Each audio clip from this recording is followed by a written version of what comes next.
Allah'ın selamı, rahmeti ve bereketi üzerinize olsun kıymetli izleyicilerimiz. Yepyeni bir haftada yeniden İnci misaliyle sizlerle beraberiz. Bu hafta yine kıymetli arkadaşım Şükran Eslemdağ hanımefendi ile beraber barış ve esenlik kaynağı olan İslam'a her fırsatta saldıran zihniyetin kodlarını masaya yatıracağız inşallah. Biliyorsunuz İslam'ı hedef tahtasına oturtmuş ve her fırsatta bunu haddi bilip tabiri caizse taşlayan, atıp tutan bir kesim mevcut ne yazık ki. Bunun üzerinden konuşmak istiyoruz bu hafta. Evet hocam, evvela nasılsınız? Çok teşekkürler. Allah razı olsun. Siz nasılsınız? İyisiniz? Elhamdülillah. Bizler de iyiyiz çok şükür. Tabii böylesi açıkçası can sıkıcı haberler o kadar yoğunlukta ki ama elbette en nihayetinde gerçekten sözde değil, özde barış ve esenliğin, huzurun ve emniyetin kaynağı olan İslam dinine mensup olmanın vermiş olduğu yine apayrı bir iyilikle, güzellikle müşerrefiz inşallah. Şöyle ki biliyorsunuz özellikle şimdi ülkemizde deyip sadece işin içinden çıkmayacağım elbette. Bu dünya çapında yaşanan bir durum, olan bir durum ama özellikle ülkemizde olması yani vatandaşlarının büyük bir çoğunluğunun İslam dinine mensup olduğu bir ülke olması hasebiyle bilhassa tabii ki apayrı bir manaya bürünüyor bu nokta. Ama en ufak bir olayda tabiri caizse ayağı taşa değenin hemen haddi bilip suçu İslam'a atmasında, İslam'dan kaynaklı olduğunu öne sürmesinde. Bunun altında sizce neler yatıyor? Yani neden iş hep bu raddede, tabiri caizse neden sürekli hedef tahtasında belli kesimlerce? Buradan bir giriş yapalım inşallah. Öncelikle hayırlı haftalar diliyorum. Rabbim muvaffakiyetler nasip eylesin inşallah. Amin. Evet, bugünkü mevzumuz da İslam'ın hedef tahtasına konulmasının sebeplerini, aslında sebeplerine bakmaktan evvel çözüm bulunabilir mi bilemedim ama çok bulunabileceğini zannetmiyorum açıkçası.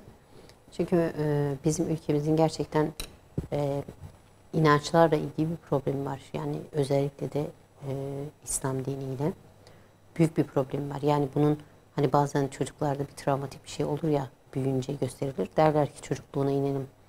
Bence bizim ülkenin bir geçmişine inmek lazım. Yani ülkemizde buna sebep olan ne oldu da bu kadar nefret söylemi geliştirecek bir dil oluştu. Veyahut bu kadar her şeyde günah keçisi yapabilecekleri bir din haline geldi. Yani deyim yerindeyse ne olursa olsun suçlanan İslam olgu olarak. Evet. Şimdi burada mesela toplumun genetiğine baktığımız zaman toplumun karakteri haline gelebilmiş mi İslam, gelememiş mi? Şimdi mevzu aslında orada. Bizim daha çok İslam adıyla var ülkemizde.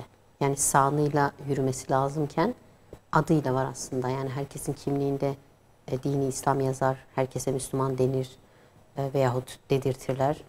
Ama baktığımız zaman gerçekten İslam'ı karakter olarak üzerinde taşıyan, cisimlenmiş bir kulluğu üzerinde barındıran, yani soyut olarak da, somut olarak da bunu her haliyle bir İslam kisvesi altına girmiş bir toplum.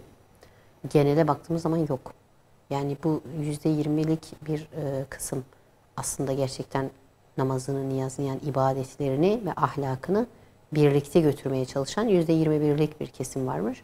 Bunda sadece %12'si gerçek mahiyetiyle İslam'ın manasını anlayabilerek hareket ediyorlarmış. Şimdi bu istatistiklere göre böyle olduğuna göre demek ki bizim ülkemizin sadece hadi 20'si diyelim, 12'si de demeyelim, 20'si diyelim gerçekten Müslüman. Yani hem ismiyle, adıyla, sanıyla. Şimdi karakter oluşturamamış yani İslam karakter oluşturamamışsa yani karakterini orada barındıracağı bir durum yoksa, bu insanlar bunu reddediyorsa, burada insanların her fırsatta İslam'a saldırmasının aslında alt metnini anlayabiliyoruz. Çünkü benimseyememiş. Şimdi Allah ile doğru tanışamamış bir topluluk ona kendini yabancı hisseder. Şimdi insan öyle bir varlıktır ki yabancı hissettiğini düşman belleyen bir varlıktır. Yabancı hissettiğini benimseyemeyen, aidiyet hissetmeyen, onu sevmeyen bir varlıktır. Şimdi insan her zaman tanıdığını, tanıştığını, benimseyebildiğini, özümseyebildiğini daha çok seven bir varlıktır. Misal böyle bir örnek gösterebiliriz. Bizim Yakın zamanda haberlerde de görüldüğü üzere hem bir intihar vakası oldu. İşte ateistliğinden ötürü intihar edip aslında yaşam sevinci elinden alınmış dini olmayan bir gencin ama ailesi dindar olduğu için veya kaldığı yer, mekan dindar bir topluluk isim olarak geçtiği için şimdi bundan dolayı direkt İslam suçlandı. Yani din suçlandı. Şimdi bir insanı yaşam sevincini elinden almakla, onu İslam'dan uzaklaştırmakla aslında bir yaşam sevinci, iyileştirici gücü, mutluluk gücü ve cennet, cehennem gibi bir imtihan boyutunun veya mükafat boyutunun olduğunu hatırlatan ve insanı aslında çalışmaya, mutluluğa sevk eden bir olgudan bahsediyoruz. Bunun öldürme imkanı imkansızdır ve bundan dolayı bu suçlamalar birincisi insanların içinde ne kadar İslam nefretini barındırdıklarını ortaya çıkarttı. Yani her küçücük bir bahanede bile buna sığınmalarından biz bunu görmekteyiz. Bir. İkincisi de misal ünlüler bazen İslam'a veyahut peygamberlere mesela daha önce de karikatür sorunu olmuştu. Peygamberimize dili uzatılmıştı. Ben özellikle o dönem baktım hiç doğru düzgün böyle İslam'la alakalı ya da peygamberle alakalı kalkıp da işte bu insanlar hangi hakla veya hadle bizim peygamberimize saldırabilir? Biz zaten Hazreti İsa bizim de peygamberimizdir. Biz bunu kabul ettiğimiz için zaten asla saldırmayız.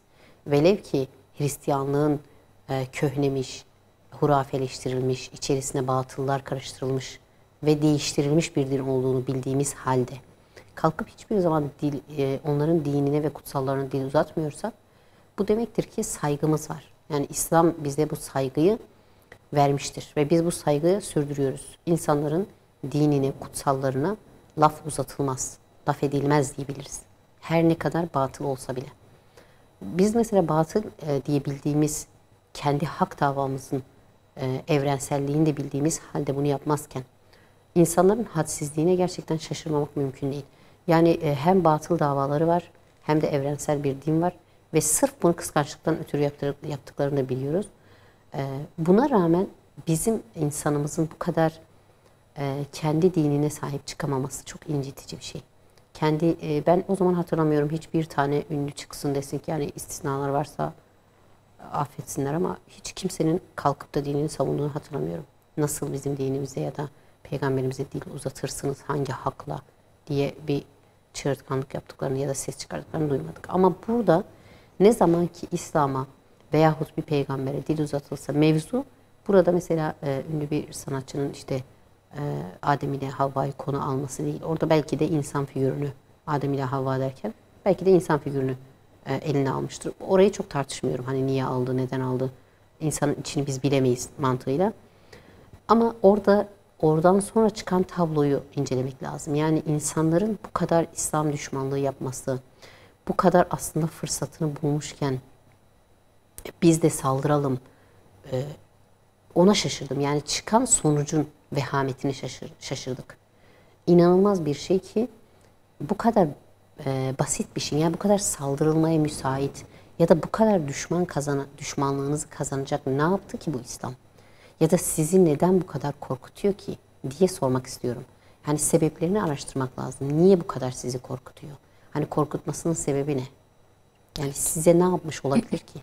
Bir din zaten evet dindarların bazen yaptığı hatalar dine aslında atılır, dinin üzerine atılır. Bazı sebeplerden dolayı evet din suçlanabilir. Ama şu var ki hiçbir zaman mesela imamın yaptığından ötürü din suçlanmamalı ya da hocaların yaptığından ötürü. Çünkü kişiler, fertler kendilerini bağlar ve birçok şey Allah ile kendilerinin arasındadır. Şimdi insanlar mesela şunu hep derler, benimle Allah'ım arasındadır. Kimse buna karışamaz. Mesela tesettüre bürünmez. Der ki tesettürüme karışamazsınız. Namaz kılmaz. Der ki namazıma karışamazsınız.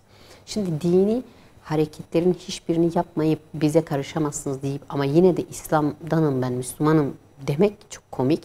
Ama İslam'dan olanlara bu kadar, yani İslam dininin içerisinde olanlara bu kadar çok karışmayı algılayamıyorum. Yani sen kendisine yapılmasını istemediğin şeyi neden başkasına yapıyorsun? O zaman sen de Müslüman olana, tesettürlü olana veyahut dinini gerçekten ibadetleri noktasında, ahlaki noktada yerine getirmeye çalışana niye saldırıyorsun, niçin saldırıyorsun ve bunun alt metni nedir diye sormak gerekiyor gerçekten.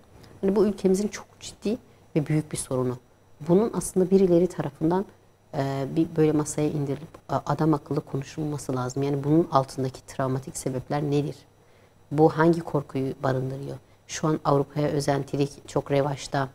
Bu kadar İslam dışı gayrimeşru yaşayışlar çok inanılmaz revaçta. Bunların gidilmesinden mi korkuluyor ya da İslam'ın aslında onların her İslam'ın adı geçtiğinde, her dinin adı geçtiğinde veyahut doğrunun adı geçtiğinde aslında kendilerinin ne kadar yanlışın içerisinde olduklarını fark edişlerinden veyahut bir nebze olsun vicdanları hala varsa sızlamalarından ötürü mü rahatsız oluyorlar? Bunların bir alt metnini gerçekten çok ciddi bir şekilde incelemek gerektiğini düşünüyorum. Yani bu tür düşmanlıklarda, daha doğrusu böyle düşmanlığa varacak, hakarete varacak tepkilerde aslında kategorize edildiğinde bazen gerçekten bilinçsiz bir kesim çıkıyor insanın karşısına. Yani olayla ilgili hiçbir bilgisi yoktur ya da kulaktan duyma bir takım bilgiler edinmiştir ve bu bilgilerin gerçekle alakası yoktur. Ama üşenmiş, zahmet edip de aslında araştırmamıştır. Bunun üzerinden atıp tutuyordur bilgisizlikten ötürü ve tabii ki bununla alakalı dolaylı olarak nasıl derler, orada bir atalet de söz konusu. Bundan ötürü bir atıp tutma söz konusudur. Bunun hemen yanında çok daha vahim olanı belki her şeye rağmen düşmanlıktan ötürü, sevmemekten ötürü, nefret etmekten ötürü bir cephe alma söz konusu. Yani şöyle, siz aslında biliyorsunuz tabiri caizse neyin ne olduğunu, aslında bu kendi hedef tahtınıza oturttuğunuz inanış, din, olgu her neyse buna dair pekala malumatınız da var ve siz bütün bunları göz önünde bulundurarak bunu bir tehlike olarak görüyorsunuzdur. Bu nedenle sürekli gündemde var olacağı zaman, bir şekilde gündeme çıkacağı zaman tabiri caizse çamur at izi kalsın hesabı gidiyorsunuz ve bununla beraber sürekli insanların gözünde de bunu küçük düşürme, insanların ona meylini azaltma yönünde eylemlerde bulunuyorsunuzdur. Şimdi düşmanlık boyutunu bir yerden sonra artık hani anladık, gördük. Ne yaparsanız yapın değişen bir şey yok. Çünkü Allah Azze ve Celle de bu hususta zaten açık bir şekilde beyanatta bulunuyor.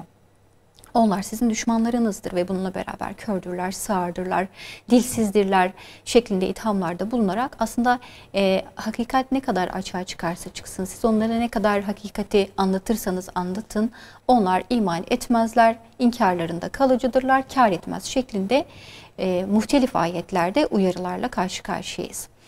Peki bu bilinçsiz kesimle acaba alakamız ne yönde olacak? Çünkü dediğim gibi diğer boyut belli, ortada. Ama bizim öncü ve önderliğimiz belki tam da burada devreye giriyor. Yani hakikaten ortada bilgisizliğinden ötürü ya da yanlış bilgiden ötürü bir takım atıp tutmalarda bulunan yanlış bir kaygıda nasıl derler?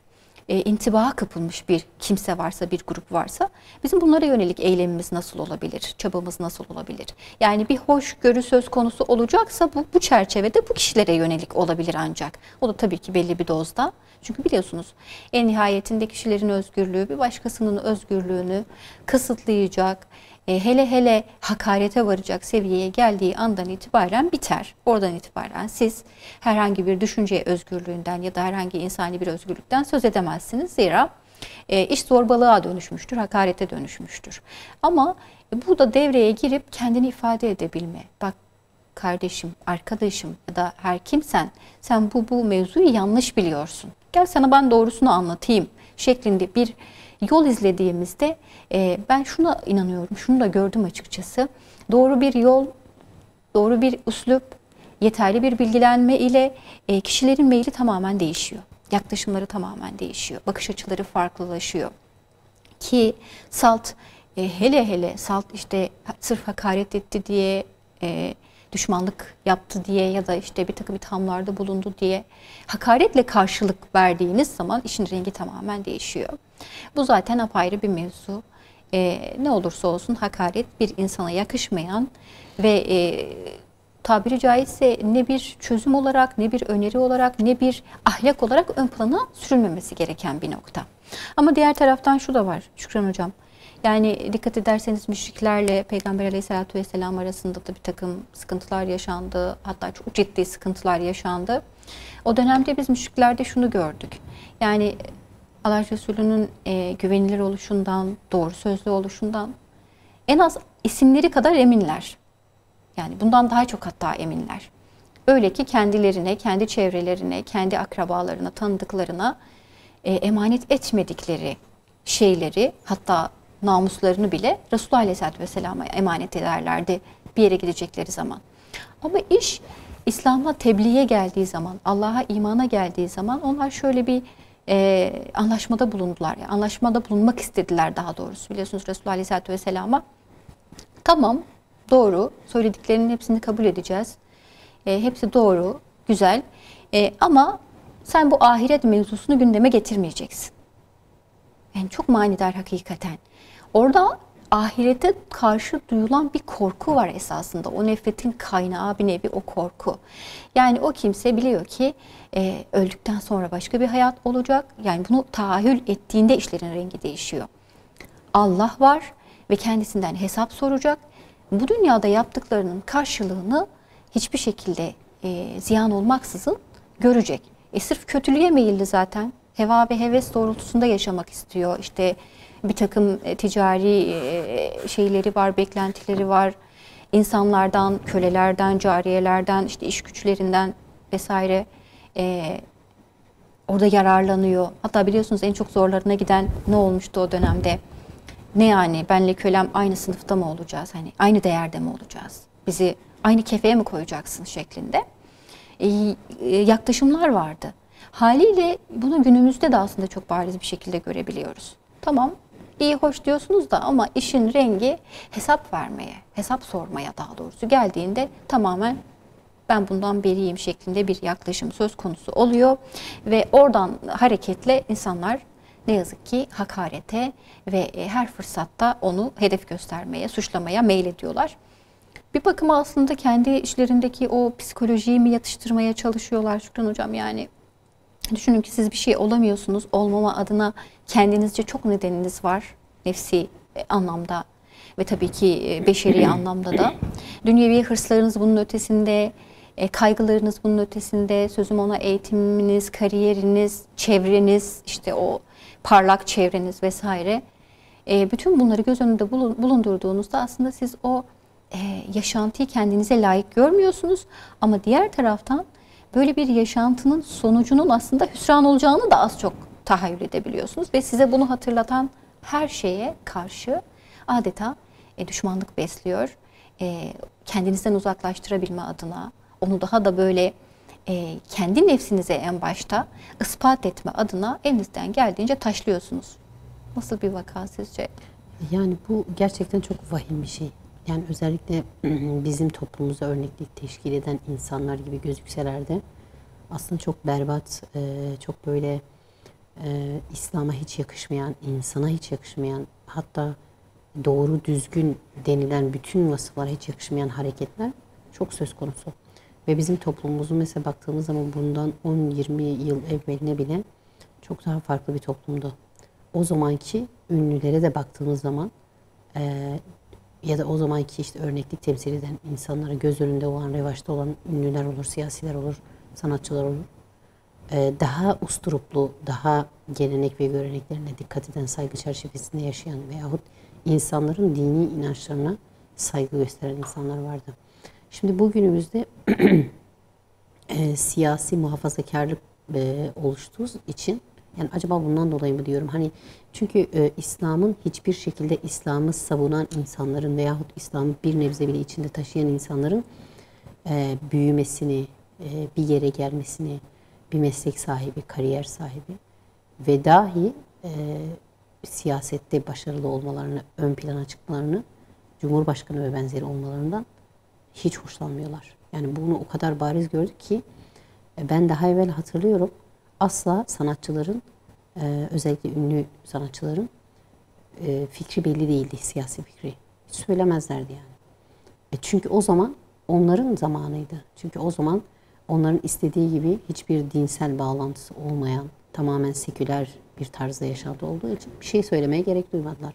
Ama ne zaman ki muhafazakar bir sistemden bahseden, işte başında tesettürü olan insanların bir üst seviyeye çıktıklarına, onların deyimiyle tabii ki bu üst seviye insan zaten üstün bir varlıktır. Kendisi üstün. İsterse fakir olsun, mesleği temizlik işçisi olsun veyahut öğretmen olsun, profesör olsun, doktor olsun veyahut cumhurbaşkanı olsun. İnsan olarak zaten üstün bir varlıktır. Ve bu onu takvası niteliğinde üstünleştirir Allah'ın nezdinde. Biz zaten buna böyle iman ediyoruz. Ama buna böyle bakmayan insanlar var. Yani sınıflandırılmış insanlar var. Ve bu insanlar bir tesettürlüğü eskiden TV programlarından da hatırlarsınız veyahut dizilerden, filmlerden. Genelde tesettürlüler ya temizlikçi olur veyahut alt tabaka, alt sınıf değil dedikleri insanlar olur. Yani meslek olarak daha düşük bütçeli insanlar olurdu. Şimdi bunu yapabilen bir toplum şunu gördü.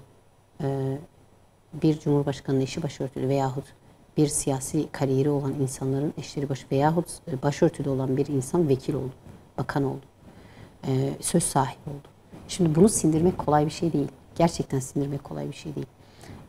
Eğer İslam'a bir düşmanlık kisvesi olmasa bir başörtülü avukattan bile rahatsız olmaz. Doktordan rahatsız olmaz. Öğretmenden sen benim çocuğumun beynini yıkıyorsun mantığıyla bakılmaz. Bunların hepsinin tamamen içlerinde barındırdıkları o İslam'a düşmanlık ve kin, söyleyemediklerini çok güzel bir şekilde 20 yıldır ya da 10 yıldır, yaklaşık 10 yıldır daha fazla bir kusma derdi var. Yani ondan dolayı fırsat arıyorlar. Yani en ufak bir fırsat geçtiğinde hemen saldırıyorlar. Bakın bu özellikle bilmiyorum girdiniz mi, baktınız mı, Twitter'da odalar var, sohbet odaları. Orada genelde mesela siyasi şeyler üzerine tartışılır, gündemle alakalı konuşulur, tartışılır, bir yere varılır, istişareler yapılır. Birkaç defasında girdim ben de. Baktım yani bu özellikle İslam'la alakalı olan durumlarda o kadar büyük bir nefret var ki İslam'a. Mesela orada bir genç kızın şey söylediğini çok iyi hatırlıyorum. Yani adeta ağlıyordu biliyor musunuz? Yani sesi titriyordu. Ve sesinin titreme tonu bile İslam'a nefret dolu.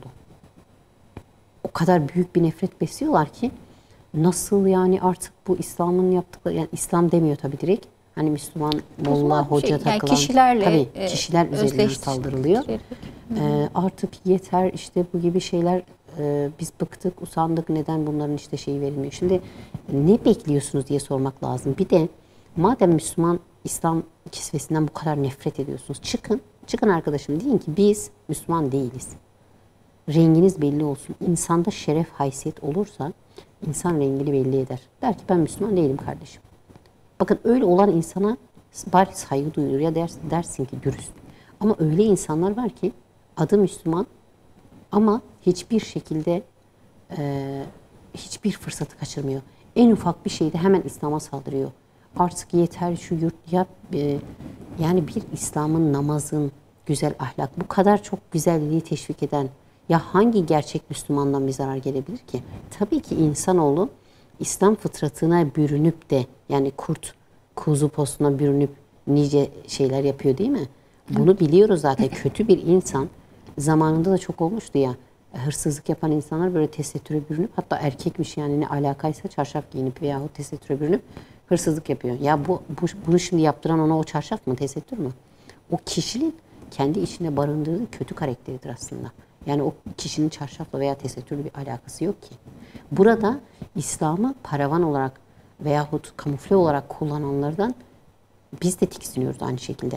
Veyahut mesela nasıl ki Hristiyanlarda bu yok ya, bizim Müslümanlarımızda olmasına da şaşırıyorum. Yani kimse orada kalkıp Hristiyanlarda olan bir şeyde hemen kendi dinlerini kimse suçlamıyor ki. Yani fertler bazında ilerliyorlar. Fertleri suçlayıcı davranıyorlar. Veyahut mantıklı davranıyorlar. Yani bizim ülkemize tamamen cehaletten midir ya da içlerinde biriktirdikleri o nefretten midir? Nedendir bilinmez. Hemen bir saldırı pozisyonu. Her yerde suçlu olan belli zaten, hemen saldıralım.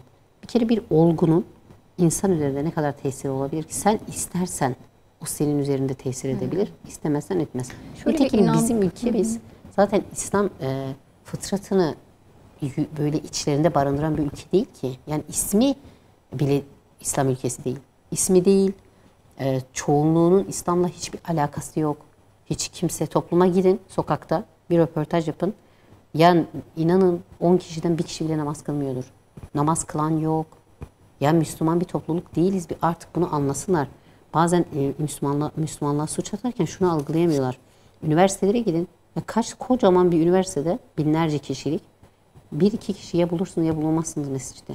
Yok yani Müslüman yaşayan, Müslüman karakterini içerisine barındırarak yaşayan, gerçekten Allah'ın istediği formda kendini dengelemiş bir insan, iradesiyle hareket eden bir insan yok ki. Olsaydı bu kadar güvenilmez, bu kadar adaletsiz, bu kadar bütün her şey ilişkileri çarpık olan, yani bazen bakıyorsun mesela sözde kapalı, yarım yamalak bir tesettüre bürünmüş, tabii yazması, saçı başı bir tuhaf, boynu her tarafı görünüyor, saçı görünüyor. Çıkarmışlar onu bilerek, tabii ki de o kafasına takmışlar onu. Bakın tesettürler neler yapıyor gibisinden. Kadın çarpık bir ilişki içerisinde hayatında, evlilik hayatında. Siz neyi anlatmaya, neyi ispat etmeye çalışıyorsunuz? O kadın zaten gerçekten tesettürlü bir insan olsa o halde saçı başı boynu her tarafa açık bir şekilde çıkar mı oraya? Yani biz anlıyoruz artık, gerçek Müslümanla hakiki imanı kalbinde taşıyıp rahatsız olan birçok şeyden bir insan hiç bu kötü şeyleri yapabilir mi? Yapamaz, çünkü haram zaten. Hani kendi geleceği için, cehenneme gitmemek için yapmaz. Veyahut Allah'ın sevgisini kaybetmemek için yapmaz. Şimdi bu kadar çok İslam'dan alakasız bir haber, bir topluluk var. Ama onun dışında yapılan her şey, bütün suçlar evet, İslam'ın. çok garip. Yapmıyor kardeşim, bu insanların İslam'la hiçbir alakası yok. İslam gibi görünse, giyinse de, etek giyinse de, güya sözde geleneksel bir giysi giyinse de bu insanın hayatında İslam yok. Olsaydı bu durum olmazdı. Bu durum olmazdı. Olsaydı bugün insanlar sokaklarda 50 kere işte kepeklerini kapatıp kilitler takıp gitmezdi. Buna rağmen hırsızlar olmazdı bu kadar. Bu kadar namusa tasallut olmazdı. Eğer İslam bu ülkede gerçekten ayyuka çıkmış bir halde olsaydı. Yok. O zaman Yani şöyle olmayan İslam'a hocam. da bu kadar değil, zarar verilmez. Şöyle yani. diyelim o zaman, güven ve emniyetin kaynağı olan İslam'ın biraz daha içselleştirilebilmesi adına atılabilecek adımlara inşallah değinelim. İslam'ın özellikle barış ve esenlik kaynağı olduğunun altını çizmek istiyoruz dedik. Yani bunun aksini iddia eden, bunun aksi gibi bir takım tavır ve davranışlarda bulunanlar işlerini dursunlar diyelim. Tabiri caizse belli bir aşamadan sonra yapacak bir şey de yok. Herkes kendince tabiri caizse şiarını yerine getiriyor, davasını güdüyor. Ama dediğim gibi bizim önceliklerimiz burada, öncelikli hedef kitlemiz aslında gerçekten bilgisizliğinden ötürü ya da yanlış bilgisinden ötürü İslam'a belli başlı alanlarda çatanlar, tabiri caizse yine. Belki bunun da aslında ötesinde bizim asıl gayemizin aslında kendimiz olması icabı. Şöyle ki bugün bizler en nihayetinde bir aile çatısı altında bulunuyoruz. Yani hepimizin iyi kötü bir ailesi var.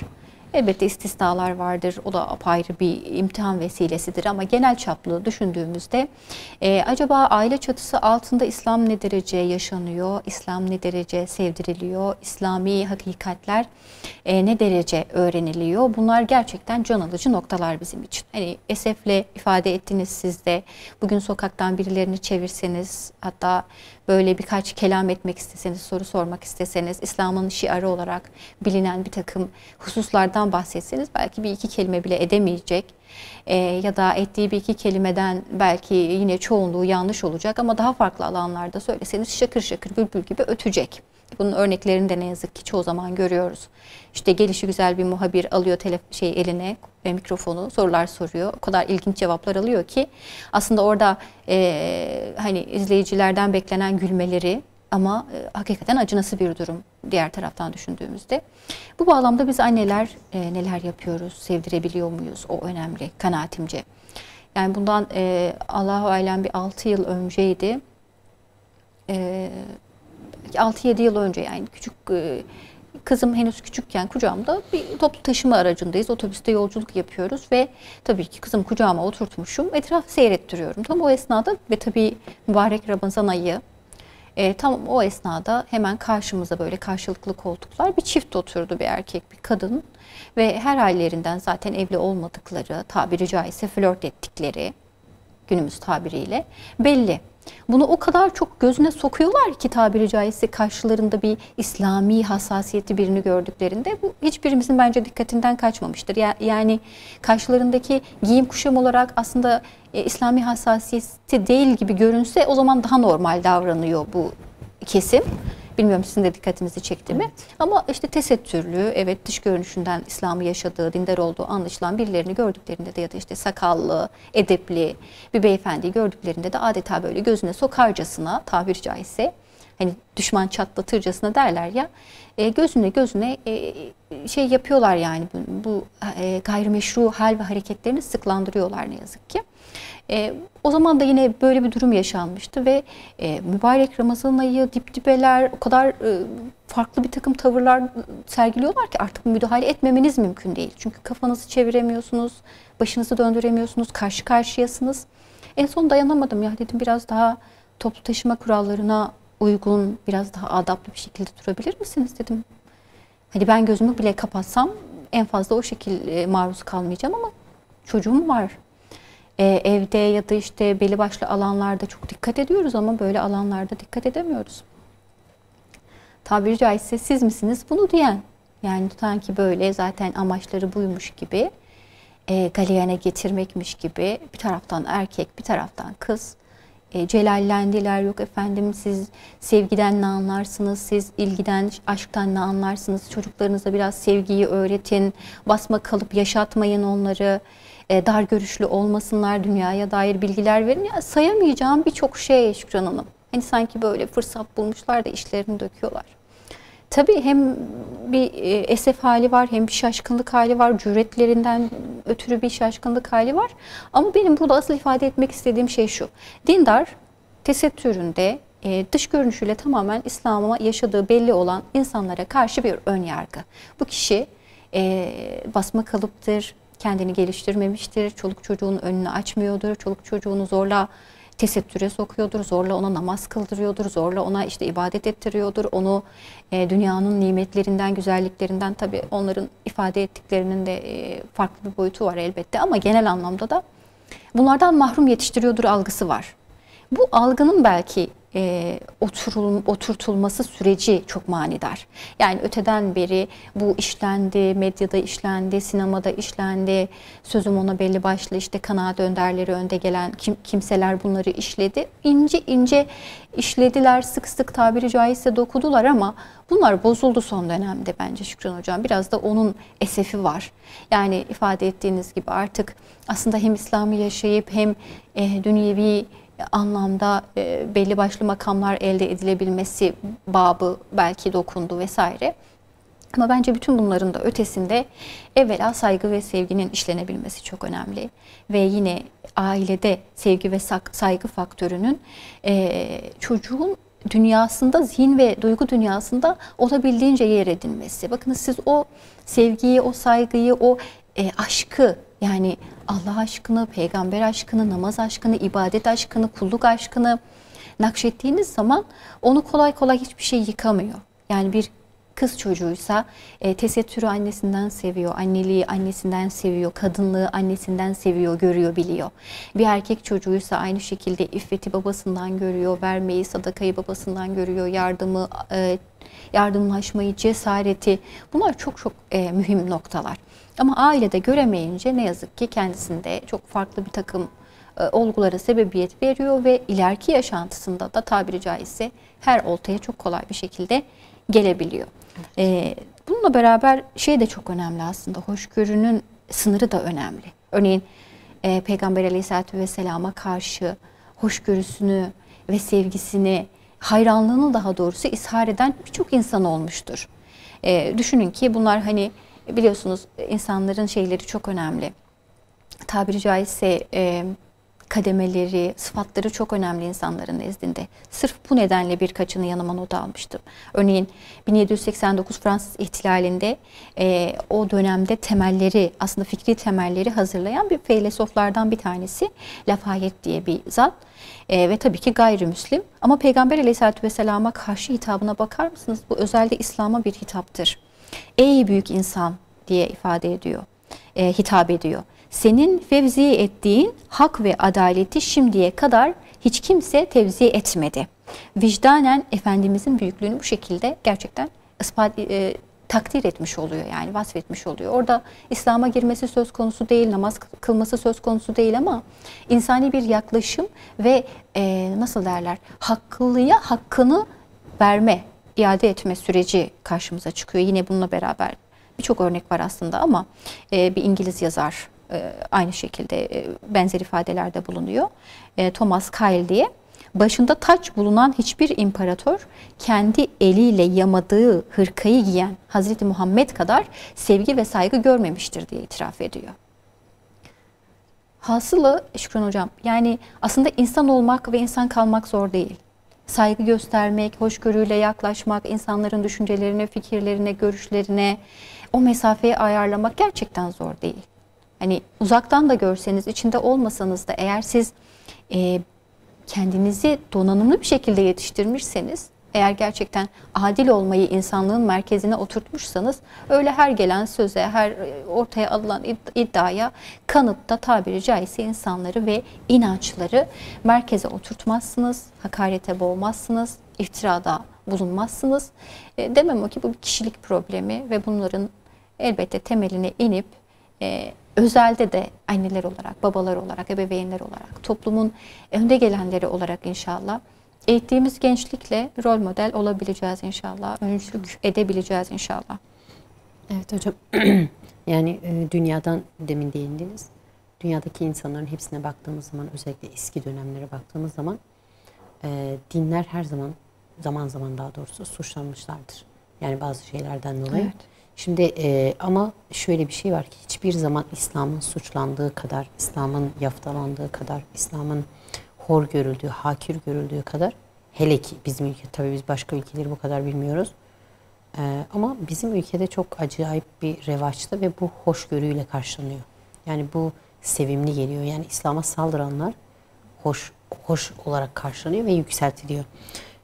Bir de şimdi şöyle bir şeye baktığımız zaman, dünyada zaman zaman bu olduğu zaman kişilerin kusurları mesela çok da fazla, böyle hani diyelim Hristiyanlıkta yapılan bazı şeyler vardır. Kişiler her zaman insanlar, yani her zaman hatalı ve kusurlu olabilirler. Şimdi bu insanların hataları ve kusurları doğrultusunda direkt dine saldırmak yerine o kişileri mesela alıkoyuyorlar ya da engelliyorlar.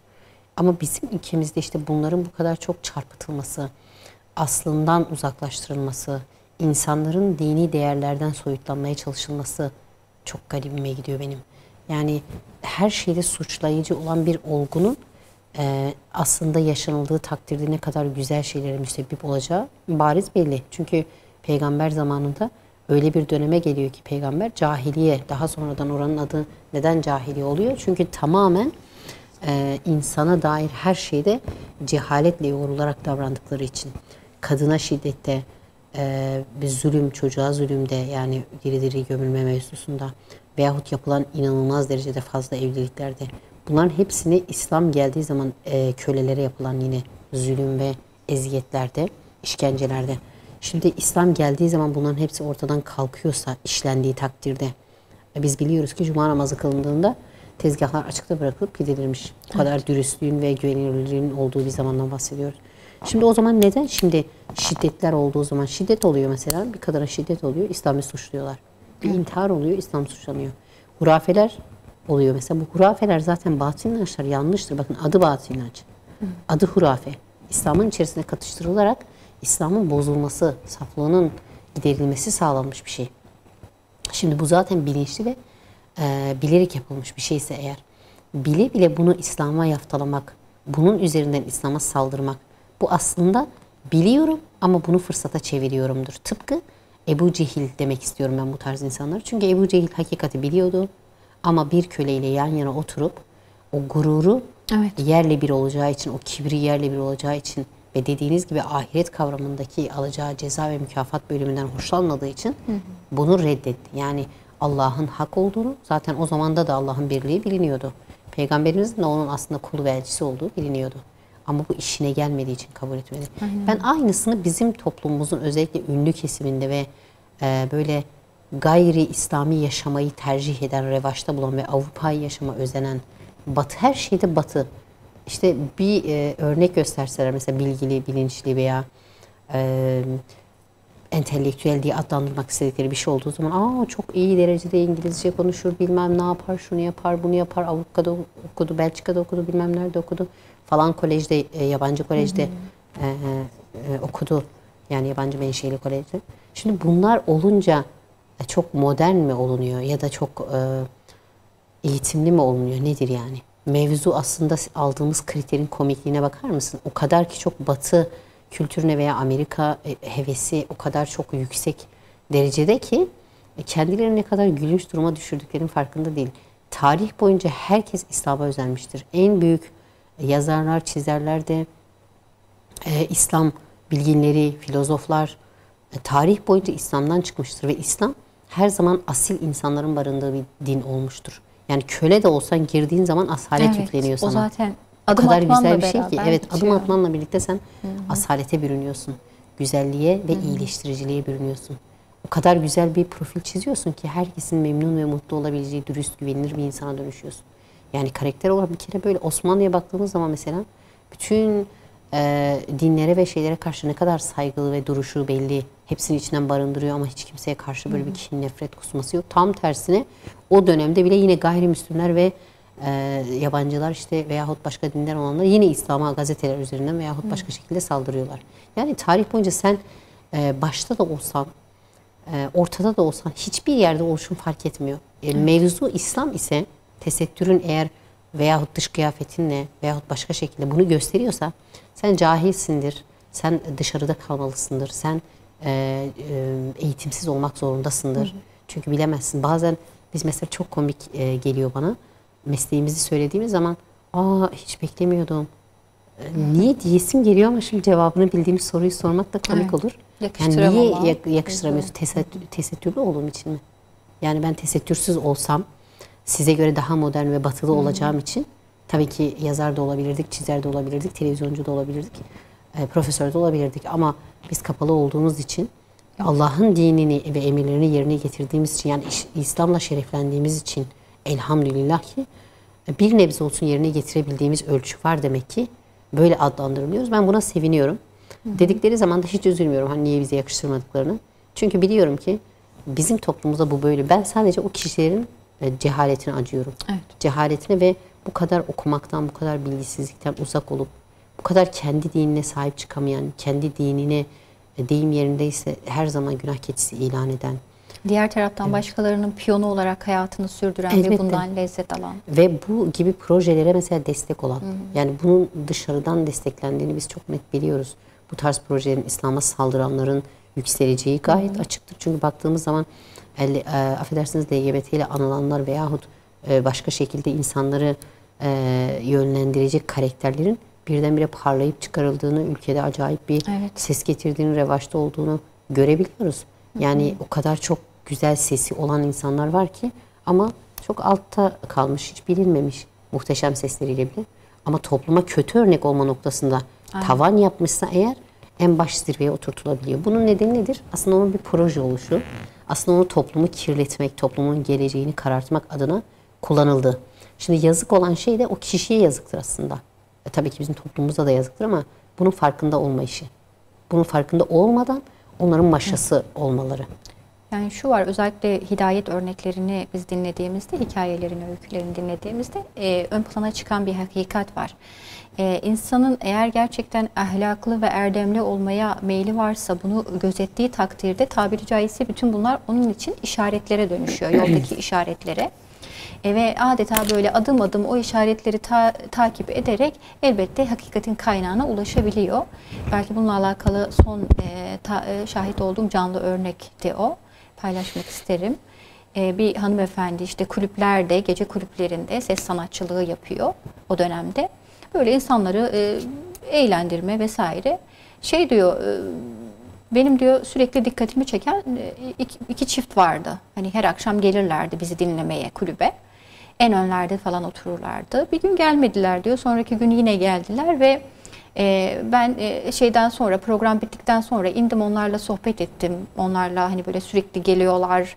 Bir nevi vefa gösterisi olarak bir sohbet etme ihtiyacı duydum diyor. O esnada kadınlardan birinin işte telefonu çaldığı ve bizi susturduğunu, kendilerini susturduğunu söylüyor kadın.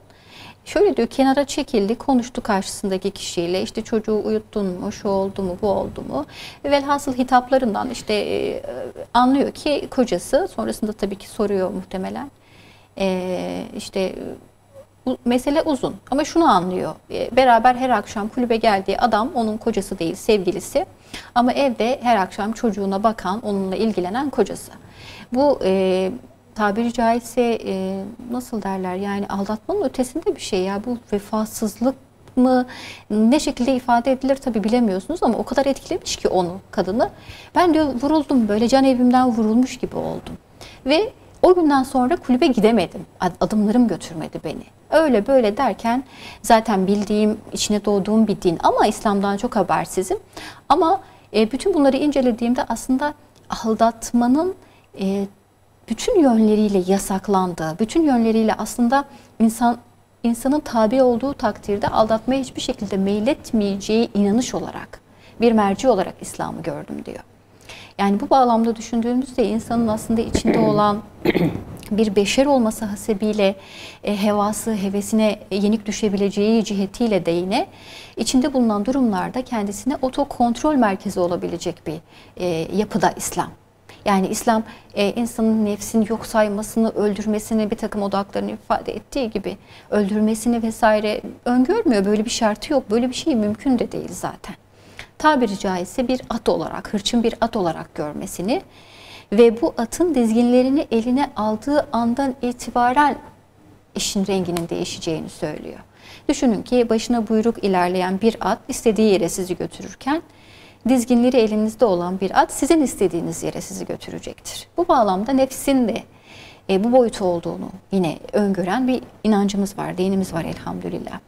Hem bu bağlamda baktığımızda hem de yine birçok alanda baktığımızda işte ödül ve ceza, bunlar gerçekten çok önemli noktalar ama Allah'ın hoşnutluğu, Resul'ün ümmetim deyişi ve bununla beraber insanlığa oluşan fayda sonucunda hayırla yad edilmenin getirisi bence insan psikolojisi üzerinde çok fazla etkili. Bunu düşündüğü için, sadece bu pencereden bile baktığı için her aklı selim insanın yöneleceği tek merci olarak İslam dini karşımıza çıkıyor. Hal böyleyken de bir takım odakların sürekli saldırması, karalamaya çalışması, tabiri caizse çamur atması normal bir yerden sonra gerçekten. Ama özellikle gençlere yönelik yine bir ifadede bulunmak isterim. Burada yine elimdeki eserde de çok güzel değinilmiş. Biliyorsunuz aslında tarihin penceresinden bakacak olursak böyle adeta toplumlara yön verenler her zaman gençler olmuştur. Gençlik hareketleri çok önemli, çok revaçta olmuştur. Bu bağlamda futuvet hususuna değiniyor yazar ve şöyle diyor. Aslında kafirler gençliğin şebap olması için her türlü melaneti yaparken Müslümanlar gençliğin fütuvete sahip olması için mücadele etmektedirler. Yani gençliğin iki farklı cenahı var biliyorsunuz. Bugün kanı kaynayan gençlik, bugün hep ön planda olan ama ne yazık ki gaflet dolu, ne yazık ki batıl dolu eylemlerde bulunan gençlik, batının istediği, batıl tarafın istediği şebap gençlik. Ama Müslümanların istediği, bizim istediğimiz gençlik ise fütuvet olan gençlik ve fütuvet olan gençliğin ise getirebileceklerinin karşısında, vereceği faydalar karşısında gerçekten hayrette kalıyor insan. Son olarak bugün ve her zaman millete, ümmete ve tüm beşeriyete bu vasıflara sahip bir gençlik lazımdır diyor yazar. Yani fütuveti elde etmiş. Burada zaten geniş geniş açıklıyor ama ilgili merak eden arkadaşlar temin edip bakabilirler. Birinci olabilirsiniz kitabını. Put kıracak ve zalimlere baş kaldıracak bir gençlik. Ama şebap değil, fütuvet sahibi bir gençlik diyor yazar. Elbette Şükran Hocam, yani bu bağlamda bizlerin eli tabiri caizse yani boşta değil. Hani deriz ya, benim elim armut toplamıyor tabiri caizse.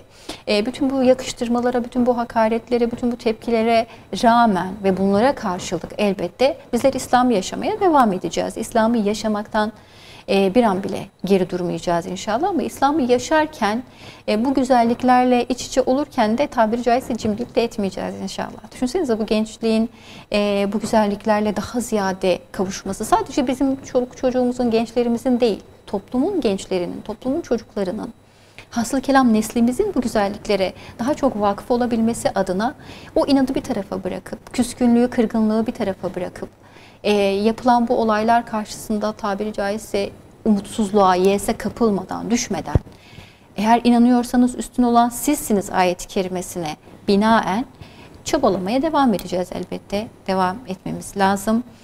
Son dakikamızmış hocam, çok özür dilerim. İnşallah başka bir hafta, başka bir konuyla devam ederiz. Kıymetli izleyicilerimiz, programımız burada sona erdi. Bu haftada bize ayrılan sürenin sonuna geldik. İnşallah incimizi okuyarak size veda edelim. Bu haftaki incimiz Fussilet Suresi 31. ayet-i kerime. Yüce Rabbimiz mealen şöyle buyuruyorlar ayet-i kerimede. Allah'a davet eden, salih ameller işleyen ve ben Müslümanlardanım diyenden daha güzel sözlü kim olabilir? Rabbim bizleri bu sözünü uygulayan, İslam'ın karakter ve şahsiyetini temsil eden kimselerden eylesin inşallah. Yeniden görüşünceye kadar Allah'a emanet olun.